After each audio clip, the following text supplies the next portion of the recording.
개벽과 같은 역동의 시대. 수많은 경론이 쏟아져 들어오던 7세기 중반. 여러 갈래 신학문이고 사상으로 보였던 불교는 통일된 하나의 거대한 흐름을 만들어냈다. 그 중심에 원효 대사가 있었다. 모든 형식과 격식을 거부하고 저작거리에서 민중과 함께 춤추고 노래했던 시대의 아웃사이더. 원효 성사의 발자취를 따라 걸림없는 그 세계로 들어가 본다.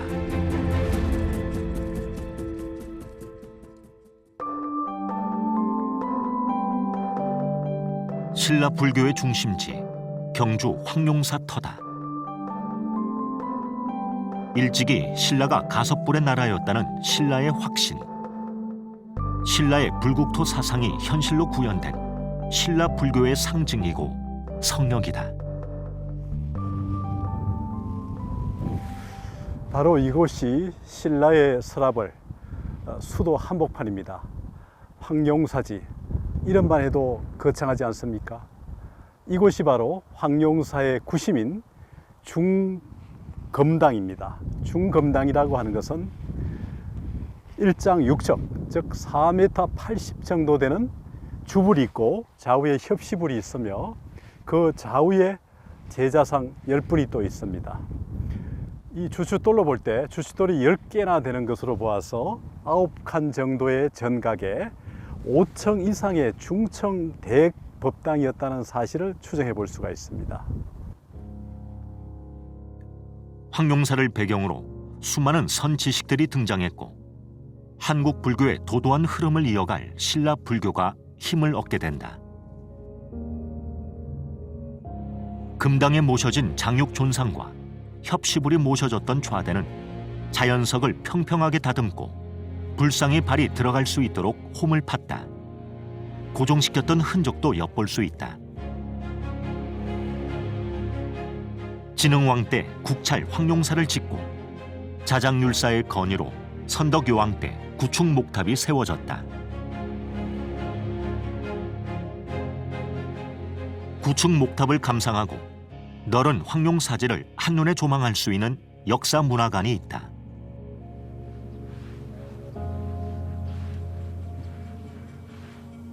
저 옆에는 분황사, 여기는 황룡사, 옆에는 미탄사가 있어서 절과 절들이 별자리처럼 벌려서 있고 탑과 탑들이 기러기처럼 날아간다고 일찍이 일현선사는 삼국유사에서 사사성장 탑탑안행이라고 했습니다.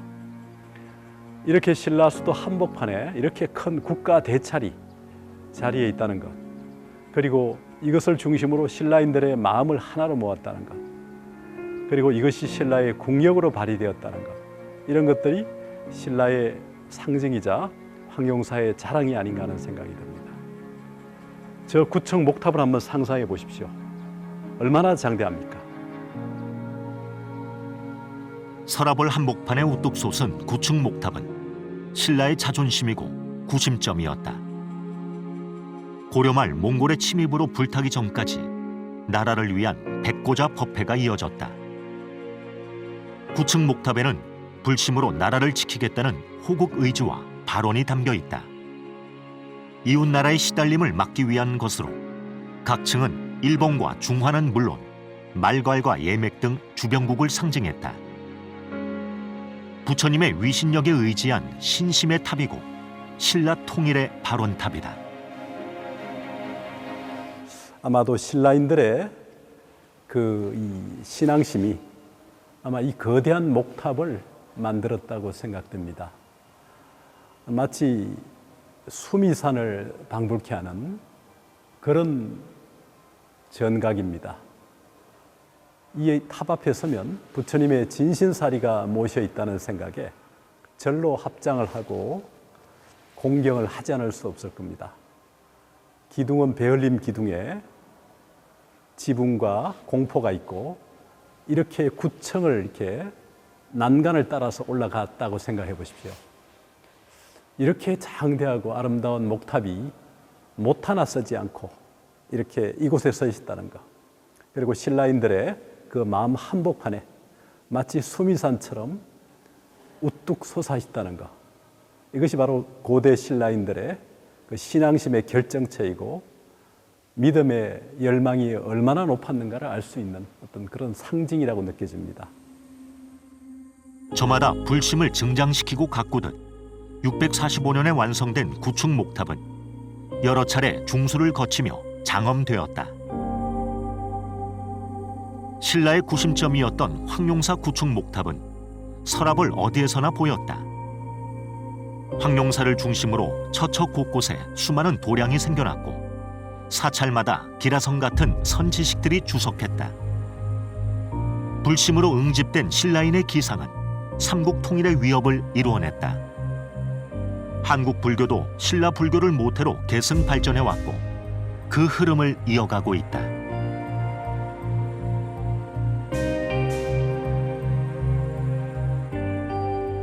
사찰은 역사 속에 사라져도 석조 유물은 남아있다. 폐사지에서 흔히 볼 수 있는 당간지주는 깨달음을 얻은 선지식의 주석처라는 증표다. 정법 안장의 설법 장소라는 상징이다. 1700년, 장구한 세월 동안 끊이지 않고 불교가 이어질 수 있었던 것은 시대마다 단기를 높이 내건 걸출한 선지식들이 있었기 때문이다. 우리나라 불교사에서 가장 최대 큰 인물은 역시 원효라고 할 수 있을 겁니다. 그런데 불교사에서 원효는 아웃사이드로 평가받고 있습니다. 과연 왜 그럴까요? 아마도 원효의 괴팍한 성격 탓도 있겠지만 걸림이 없는 원효 대사의 살림살이, 가풍 때문이 아닐까 생각됩니다. 지금 이 당간지주는 황룡사와 분황사 사이에 있습니다. 사실은 이 당간지주는 바로 분황사의 당간지주입니다. 분황사의 그 분황은 원효의 버퍼라고 할 수 있을 정도로 원효를 강하게 부각시켜 줍니다. 당시에 아웃사이드로 평가받았던 원효가 바로 이 황룡사 백고자 부패에서 금강산매경 주석을 강론하면서 유화 독존을 계승한 유화 동령의 사자고를 토함으로써 시대의 아웃사이드가 아니라 오히려 시대의 주류로 들어가는 그런 전환기에 있는 그 상징적 사건이 바로 백고자 부패입니다. 그러면 원효가 어떻게 살았기에 그랬는지를 한번 찾아가 보도록 하겠습니다.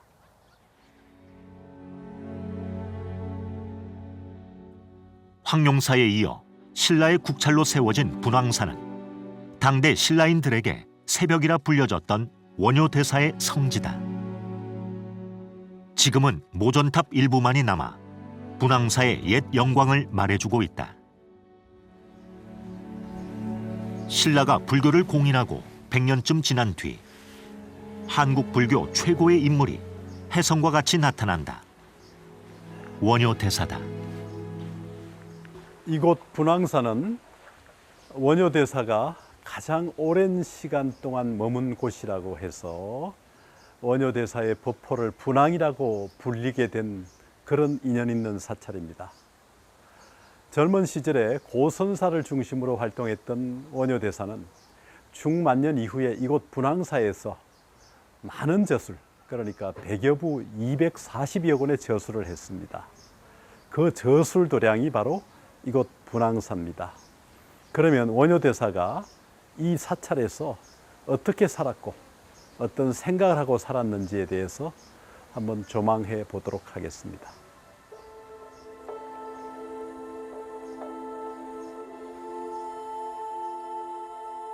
돌을 벽돌 모양으로 다듬어 쌓아 올린 모전 석탑은 선덕여왕 때 분황사 창건과 함께 건립되었다. 원효대사도 저술 틈틈이 탑돌이로 경행하며 사천왕처럼 마음을 지키고 사유를 이어갔을지 모른다. 원효대사는 이곳에서 많은 저술을 지었다고 알려져 있습니다. 그 중에서도 가장 대표적인 저작이 원효 사상을 뒷받침한 대성기실론에 대한 주석서, 대성기실론 소, 별기, 대성기실론 2장이 같은 저술들입니다. 원효대사는 여기에서 이 기실론 사상을 기반으로 자신의 일심의 철학을 구축하게 됩니다. 대성기실로는 우리의 한마음, 일심이 가지고 있는 두 가지 경향성, 즉 맑고 깨끗한 측면과 때묻고 오염된 측면을 중심으로 구성한 조직적인 이론과 구체적인 실천을 담고 있는 그런 저술입니다. 원효대사는 이 이론과 실천을 겸비한 이 대성기실론을 발견하고 중생이 부처가 될 수 있는 길이 무엇인가를 치밀하게 고민하면서 놀라운 주석서를 펼쳐냈습니다. 그는 이 주석서를 통해서 동아시아 불교에 커다란 영향을 미치었고, 바로 분황이라고 하는 법포가 상징하는 것처럼 푼다리카라는 연꽃 중에 연꽃인 이 분황, 연꽃 중에 연꽃인 이 황제의 의미를 갖는 이곳에서 자신의 철학을 완성하게 됩니다. 원효대사에 대한 경외감은 일본에서 더 열렬하다. 스님의 가장 오래된 진영 역시 일본의 소장본이다. 국내에는 없는 원효대사의 판비량론을 비롯해 희귀본이 공개된 자리. 일본은 8세기 초 나라 시대에 이미 원효의 저술에 주목했다. 독창적이고 보편적인 사상가였던 원효대사에 대한 연구가 지금까지 활발하게 이루어지고 있다.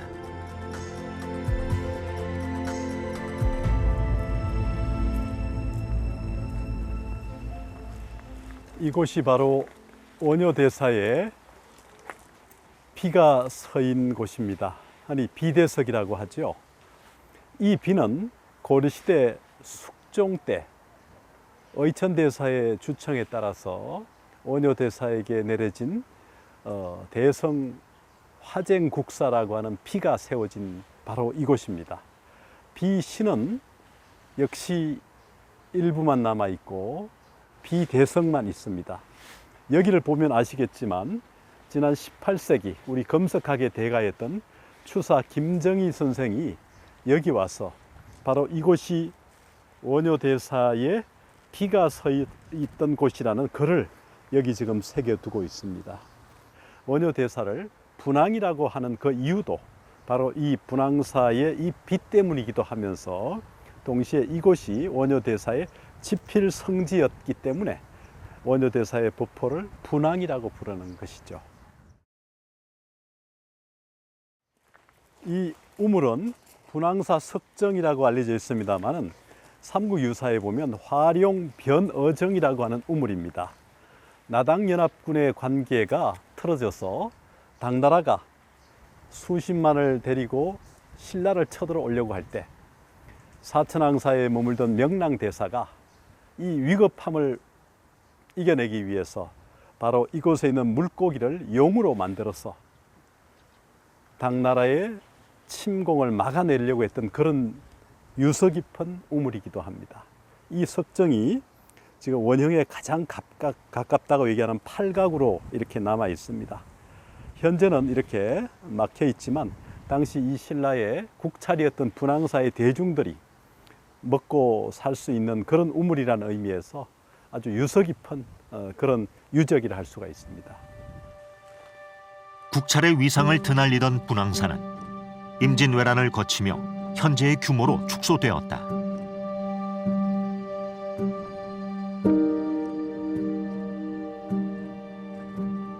신라 경덕왕 때 무게가 30만 근이 넘는 거대 약사 열애불이 조성되었다. 그러나 임진왜란 때 약사 열애불도 화를 당하고 1600년대에 대폭 축소 조성한 약사 열애불이 현재 보강전을 지키고 있다.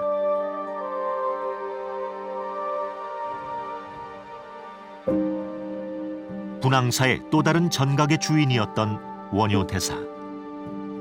원효대사는 이곳에서 새로운 전기를 맞이한다. 원효대사가 이곳에서 이룬 또 한 번의 깨달음과 행보는 1400년이 지난 지금까지 울림을 주는 대승불교의 핵심 철학이다. 원효대사는 이곳에서 문자양과 서건기가 가득한, 달리 말하면 아마 책에 먹향이 가득하고 또 책의 기운이 가득한 이곳에서 화엄경 10회양품에 주석을 했다고 알려져 있습니다. 이 골방에서 물론 현재 전각이 없습니다만은 그 지필실에서 10회양품을 주석하다가 붓을 끊고 뛰쳐나가서 중생교화의 길을 들이운 곳이 바로 이 사찰입니다.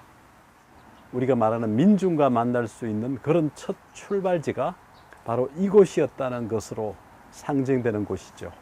그런 의미에서 원효 사상의 기반, 달리 말하면 중생이 부처가 될 수 있는 길을 나마미 타불이라고 하는 일념으로 호명을 하면 중생도 부처가 될 수 있다는 이런 그 사상적 기반을 다진 곳이 이곳이라 볼 수 있습니다. 화엄경의 사상이 정토 사상과 만나는 출발지이기도 하다는 의미에서 이곳은 바로 원효대사의 사상인 일심정토, 일심과 정토가 만나는 그런 상징적인 곳이라 할 수 있을 겁니다. 어떤 의미에서 원효대사는 이곳에서 새롭게 태어났고 새롭게 자기 사상을 정비할 수 있는 그런 주요한 성소가 이 지필성지인 바로 분황사라고 할 수 있을 겁니다. 솔고가 그렸다는 신묘한 관음 보살은 더 이상 볼 수는 없지만 원효 대사가 남긴 수많은 저서는 1700년 한국 불교의 법향이고 나침반이 되었다. 이곳 분황사에서 오랫동안 머물면서 많은 저수를 한 원효 대사가 만년에는 인근에 있는 혈사라고 하는 절에서 입적을 하게 됩니다. 그 입적한 시신을 다비하고 그 화장한 뼈를 모아서 흙으로 소조상을 빚어서 이곳에 모시게 됩니다. 살아서 분황사에 머물던 원효 대사는 입적한 이후에 다시 분황사로 돌아오게 된 것이죠. 이 소조상을 모신 앞에서 아들 설총이 아침 저녁으로 신성혼정, 달리 말하면 새벽에는 문안을 드리고 저녁에는 이부자리를 깔아드렸던 그 지극한 마음이 어느 날 원효대사 소조상에게 전달된 것으로 압니다. 하루는 그 소조상이 돌아보게 되었고 그 돌아본 소조상이 회고상이라는 이름으로 이곳에 모셔져 있다는 기록이 삼국유사의 저자인 일연선사의 기록에 남아 있습니다. 일연선사는 삼국유사 원효불기 편에서 회고상에 대해 기록하고 있다. 언제 어느 때 소실되었는지 알 수 없지만 돌아보는 회고상은 아름다운 화두다.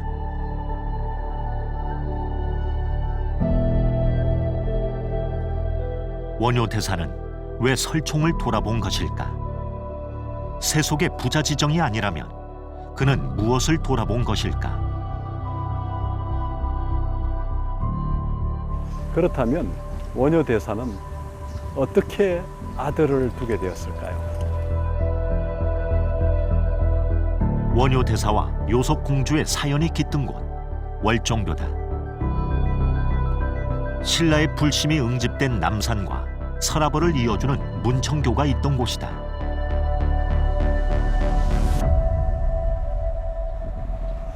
저기 보이는 아름다운 다리 있죠? 저게 바로 월정교라고 합니다. 일찍이 원효대사와 요석과의 만남을 이어준 다리이기도 합니다. 사실은 요 앞에 있는 돌다리, 요 돌다리가 문천교의 전신이라고 볼 수 있고 그 돌다리가 바로 월정교를 탄생시켰다고 보입니다. 원효대사가 하루는 봄날이 되어가지고 춘희가 동해서 저 남산에서 걸어 내려오면서 수어몰가부 아작지천주라고 하는 노래를 불렀습니다.